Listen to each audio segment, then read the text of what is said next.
69 সংখ্যক শ্লোকে বলা হলো, শ্লোকটা এসেছে পদ্মপুরাণ থেকে।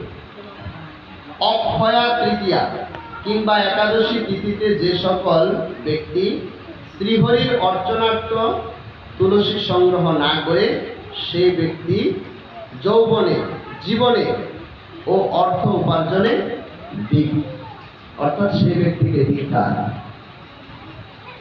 তাহলে তুলসী পত্র চয়নের উপযুক্ত সময় কোনটা? একাদশী তিথি। একাদশীর দিন তুলসী উঠাইতে হবে। একাদশীর দিন তুলসী পত্র উঠিয়ে যদি শ্রীহরিকে অর্চনা করেন তাহলে শ্রীহরি অত্যন্ত প্রসন্ন হন। আর কি?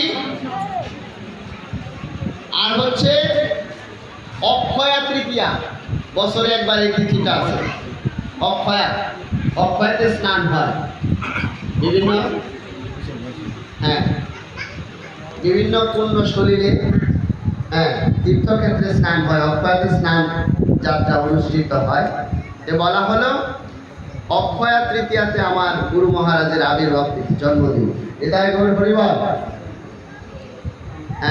অক্ষয়া তৃতীয়া কিংবা একাদশী তিথিতে যে সকল ব্যক্তি শ্রীহরির অর্চনার্থ তুলসী সংগ্রহ না করে তার জীবন এবং যৌবনে এবং অর্থ উপার্জনে ধিক্কার।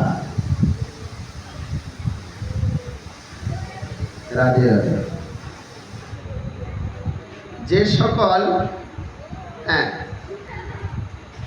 কি ইহকাল কি পরকাল কোনো কালে তাহাদিকে সুখ হয় না। যদি একাদশীতে তুলসী চয়ন করে গোবিন্দকে দেন, চরণে দিতে পারেন, তাহলে অবশ্যই আপনার সুখ প্রাপ্তি জীবনে ঘটবে, এতে কোনো সন্দেহ নেই। যদি অক্ষয়ার দিন তুলসী চয়ন করেন আর সেই চয়ন করা তুলসী পত্র গোবিন্দের চরণে দিতে পারেন, তাহলে আপনার জীবনে অবশ্যই সুখ প্রাপ্তি ঘটবে। তাই যাহারা ইহকাল এবং পরকালে সুখী হতে চান, একাদশী তিথিতে অবশ্যই বেশি করে তুলসী উঠিয়ে রাখবেন। পরিবার একাদশীর দিন বেশি করে তুলসী উঠাইলে কিন্তু কদিন থাকবে, থাকবে কিনা? কয়েকদিন থাকবে। আর সেই তুলসী পত্র দিয়ে কি করতে পারবেন? আপনি গোবিন্দের কয়েকদিন অর্চন করতে পারবেন। কারণ তুলসী কখনো বাসি হয় না, পর্যসিত হয় না।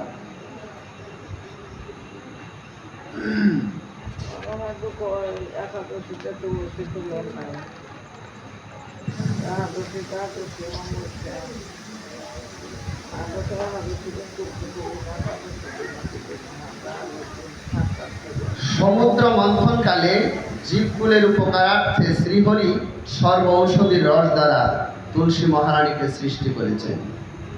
সুতরাং দ্বিজাতির তুল্য দান পাত্র নাই, গোদানের সদৃশ দান নাই, গঙ্গার সমান তীর্থ নাই, এবং তুলসী পত্র সমান এই পৃথিবীতে অন্য কোনো পত্র নাই। তাই গৌরব।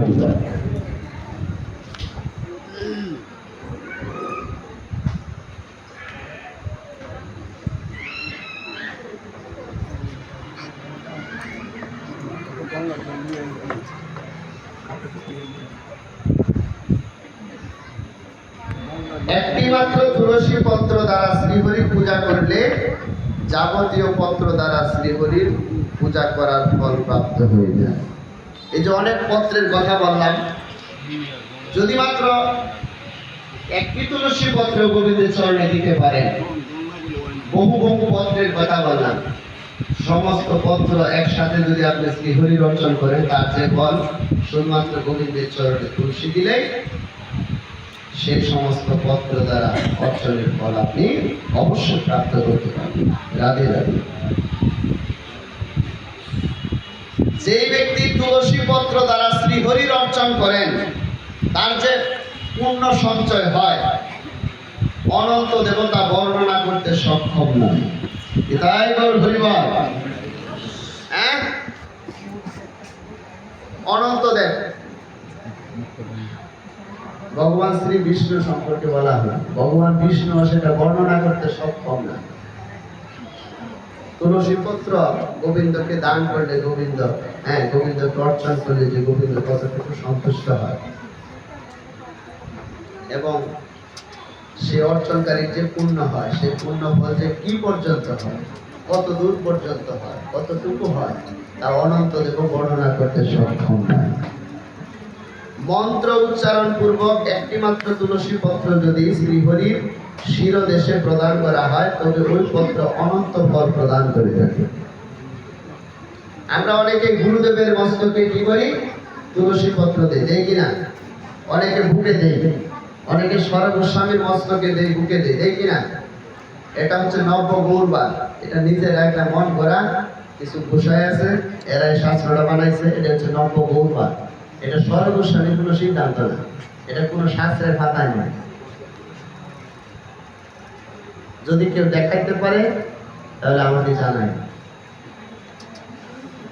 এটা হচ্ছে নব্য গৌরবাদ, মানে একটা বৈষ্ণব জগৎ একটা ভূমিকম্প সৃষ্টি করতেছে। বড় বৈষ্ণব এর একটা নতুন কিছু আবিষ্কার। হ্যাঁ, গোসাইর মাথায় তুলসী দিতে, এটা বৈষ্ণব জগৎ একটা ভূমিকম্প।